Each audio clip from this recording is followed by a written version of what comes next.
Assalamu alaikum warahmatullahi wabarakatuh. Tole gaarraas deebinee barnoota maatimaatiksii grade 9 dhaan walitti deebinee jirra. Barnoota herregaa kutaa saglaffaatiin. Egaa jidduudhaan walitti dhaabee isiniif dhiyeessuu dhabuu kootiif dhiifama isin gaafachaa. Amma immoo deebinee jirraas booddee waan barbaaddanuu isiniif dalagee kan inni isiniif dhiyeessu akkasumallee ibsa kan irratti isiniif kennu ta'a. Warri miseensa maatii chaanalii kanaa taatan laayik sheer gochuudhaan cinaa dhaabbadhaa jecha. Warri ammoo chaanalii kanaaf haaraa taatan saabskiraayib gochuu akka hin daganne isiniin jecha. Asumaan kallattiin gara barnoota keenya ibsuutti haaseennu. Tole egaa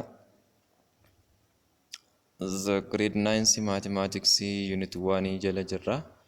Unit 1 jala the real number system jalatti representation of rational numbers by decimal kan jiru representation of rational number by decimal. Kana jechuun lakkoofsa raashinaalii deesimaaliidhaan hogguun fi ibsamu yookiin deesimaaliidhaan hogguu bakka buufamu jechuudha. Remember that a fraction is another way of writing division of one quantity by another. Any fraction of natural numbers can be expressed as a decimal by dividing the numerator by denominator. Lakkoofsi raashinaalii kamiyyuu bifa A irra baatiin kan taasisan waamamaan isaa waamsaadhaaf yeroo hiramutti bifa deesimaaliitiin ibsama jechuudha. Fakkeenyaaf 3/8 means 3 divisible by 8. When 3 is divisible by 8 or 3/8 is the result is 0.375. This means 0.375 is decimal number. Yerootti 3 hirrutti jechuudha. 3 guurametti duwwaa tuqaa 375 kun lakkoofsi raashinaalii kun deesimaalitti deebi'uu agarsiisa. Akkasuma fakkeenya lammaffaa yoo ilaalle 7/12 torba irra 12 jechuun torba hiruu 12 gaafa hirree dhumarratti firiin argamu duwwaa tuqaa 583 itti fufaa deemaa jechuudha. 3 itti fufaa deema. Kun maal nu agarsiisaa? Deesimaalitti deebi'uu lakkoofsa raashinaalii deesimaalitti deebi'ee lakkoofsa itti fufaa ta'u. The fraction rational number 3/8 can be expressed as the decimal 0.375. A decimal like 0.375 is called terminating decimal because the division end or terminate when the remainder is 0. Kana jechuun deesimaaliin 3 irra 8 lakkoofsi raashinaalii ture kun deesimaaliidhaan hogguu ibsamu duwwaa tuqaa 375 jedhee dhaabbata. Kana jechuun terminating decimal dhuma kan qabu yookiin dhaabbata ta'ee hogguunii fi barreeffamu deesimaalii dhaabbataa jedhama. Torba irra 12 kun ammoo kan ittiin ibsamu deesimaalitti hogguu deebi'ee duwwaa tuqaa 58333 jedhee itti fufa. Here the digit 3 is repeated and the division does not terminate. Asirratti lakkoofsi 3 dhaabbataa miti jettu itti fufaa deema waan ta'eef yeroo kanatti immoo decimal akka kanaa kun maal jedhama? Repeating decimal jedhama. To show repeating digit or a block of repeating digit in a repeating decimal number, we put a bar above the repeating digit or block of digit. Amma gaa lakkoofsa deesimaalii deddeebi'aa kana irratti adda baasuudhaaf maal goona? Lakkoofsuma deddeebi'u sani mataa irratti bar noteeshinii keenyaa jechuun mallattoo baarii yookiin sarara xiqqaa kana gubbaa irratti keenyaa jechuun maaliif deesimaalii kanarraa lakkoofsi 3 deddeebi'aa ta'uu isaa agarsiisuudhaaf.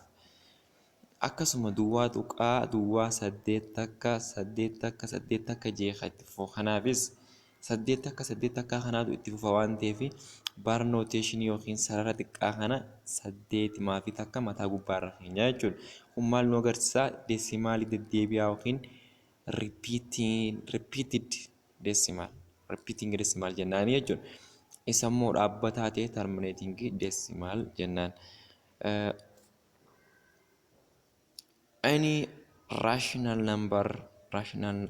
number a over b can be expressed as a decimal by dividing the numerator a by denominator b. Amma gaa lakkoofsa raashinaalii kamirrattuu bifa a irra baatiin yeroo taa'utti desimaalitti deebisuudhaaf maal goona? Waamamaa isaa waamsaadhaaf irra. Kana jechuun aadha baadhaaf irra. Aan waamsisaa yoo ta'u baan aan waamamaa yoo ta'u baan waamsisaa waan ta'eef. When you divide a by b, one of the following two cases will occur. Yerootti a baadhaaf irra yookiin waamamaa waamsaaf hirrutti wantoota armaan gadii taatee lamaan kanaatu tahaa jechuudha. Kana jechuunis lamaan ta'uu yookiin desimaalii dhaabbataa yookiin immoo desimaalii deddeebi'aa ta'a jechuudha. The division process end or terminated when a remainder of 0 is obtained. In this case, the decimal is called repeating decimal. Yerootti lakkoofsa raashinaalii kana waamamaa waamsaaf irratti dhumarratti hiramaan keenya hirreeffinee zeeroon qofti yerootti nu hafutti terminating decimal yookiin desimaalii dhaabbataa ta'a. Yerootti immoo hiramaan keenya dhumarratti addaan dhaabbachuu baatee deddeebi'aatuma deebi'u repeating decimal yookiin desimaalii deddeebi'aa jennaani. Inni taanu expressing terminating and repeating decimal as fraction. Desimaalii dhaabbataa fi deddeebi'aa kana akkamitti gara fraashinii deebisuu dandeenya? Every terminating decimal can be expressed as fraction, a ratio of two integer when decimal of 10, 100, 1000 and so on. Lakkoofsi gamma raashinaalii desimaaliin kamiyyuu taanaan desimaalii deddeebi'aa yoo ta'e yookiin jala kurnaffaa ta'a yookiin jala dhibbaffaa ta'a yookiin jala kumaffaa ta'a jechuudha waamsisaan isaa. Kana jechuun fakkeenyaaf example to express each of the following decimal as fraction in its simplest form or lowest term. Duwwaa tuqaa 8 or 0.85 kana bifa fraashinitti yogguu deebifnu kana jechuun tuqaa booddee digitii lamaa jira waan ta'eef jala dhibbaffaa ta'a. Jala dhibbaffaadha jechuun 85 baay'isuu dhibbaa jala dhibbaa yoo jenne yookiin 85 jala dhibbaa qofa yoo jennes ni dandeenya. 85 jala dhibbaan kun gaafa salphatu 17 jala 20 ta'a. Kun karaa salphaadhaan salphifneeti 17 jala 20 kan ta'u 85 shaniif yoo hirame 17 ta'a. Dhibbinis shaniif yoo hirame 20 ta'a waan ta'eef 17 jala 20 kun firaashinii deebi'ee jechuudha. Inni jalqaba duwwaa tuqaa 85 desimaalii dhaabbataadhaan ture. Inni itti aanu takka tuqaa 345 kaju takka tuqaa 345 kaju kunis desimaalii dhaabbataadha.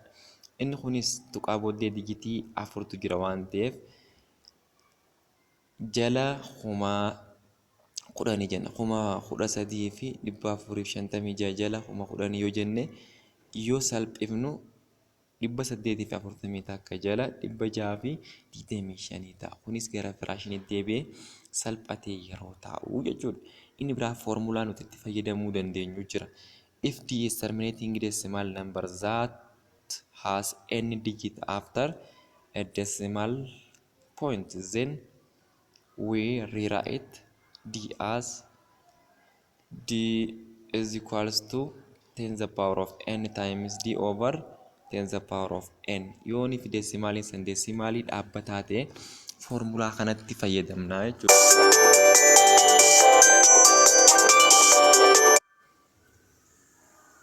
ifama isin gaafachaa foormulaa nuti itti fayyadamnus foormulaa nuti itti fayyadamuu qabnus kana diin walqixa diin kun maal bakka bu'aa desimaalii san bakka bu'aa jechuudha.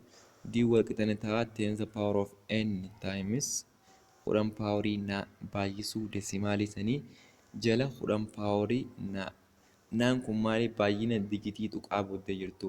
fakkeenyaaf desimaalii lama tuqaa takka lama saddeet ja'uuf tuqaa booddee digitii sadii jira takka lama saddeet ka jiru digitii sadii jira jechuudha.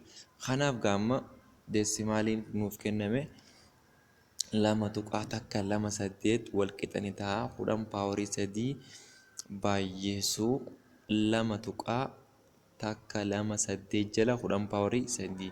kana jechuun hogguu waliin baay'ifnu maal ta'a 2,128 jala kumaata yeroo salphatutti 266 jala 125 ta'a jechuudha. kun maalirratti terminating decimal irratti jechuudha. repeating decimal can also be expressed as fraction ratio of two integers. repeating decimal yookiin desimaalii deddeebi'anis bifa fraashinii yookiin intijarii lamaatiin ibsamuu ni danda'a jaa. mee yeroo muraasa booddee itti deebina. ammaaf asuma irratti dhaabna.